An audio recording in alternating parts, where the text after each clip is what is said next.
अस्सलाम वालेकुम साईं। वालेकुम सलाम रहमतुल्लाह। साईं ही अॼु योम ईद उल मिलादुल नबी हज़ूर करीम सल्लल्लाहु अलैहि वसल्लम जे विलादत जो ॾींहुं आहे ऐं ईद जो ॾींहुं आहे ऐं प्रोग्राम बि ज़बरदस्त थियो आहे ऐं तव्हां असांखे इन जे बारे में कुझु ॿुधाईंदा महिरबानी थींदे।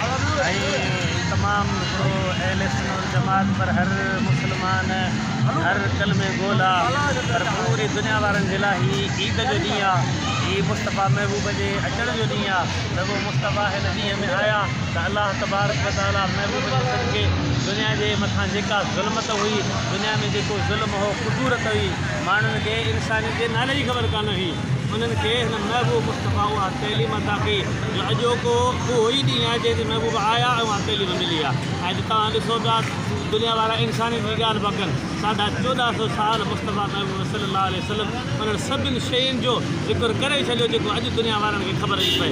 ऐं अलाह तबारक व तआला असांखे भलारो ॾींहुं अता फ़रमायो आहे। हिन भलारे ॾींहं जे करे असीं हीअ ख़ुशी मल्हाईंदा आहियूं ऐं हीअ असांजे ईमान जो जुज़ आहे। असां चवंदा आहियूं त जेकॾहिं हीअ ख़ुशी असांजे दिलि में न थिए न त माना इहो असांजो ईमान ई कामिल कोन्हे। अलाह ताला जो शुक्र आहे जो परवरदिगार असांखे महबूब अता कयो। असां इन सिलसिले में हीअ रैलियूं कढंदा आहियूं। हीअ रैली आई हींअर तव्हां ॾिठी, इंशाअल्लाह ताला कढंदा रहंदासीं। तव्हांजे लाइ दोस्त सां गॾु हूंदा त इंशाअल्लाह ताला थोरो आम साईं इन भलारे ॾींहं जे मौक़े ते आलमुल इस्लाम में इलाही जॻहियुनि ते पूरी दुनिया में जशन थियनि पिया ऐं उन में तव्हां कहिड़ो पैगाम ॾींदो असांजे अहले? पैगाम इहो आहे त मुस्तफ़ा महबूब जी सुन्नत, महबूब मुस्तफ़ा जी सीरत ऐं महबूबनि जे इख़लाक़ खे आम कयो वञे ऐं इन्हनि जुलूसनि जे ज़रिए आवाम खे आगाही ॾिनी वञे त असांजे मुस्तफ़ा महबूब जो इख़लाक़ छा हो।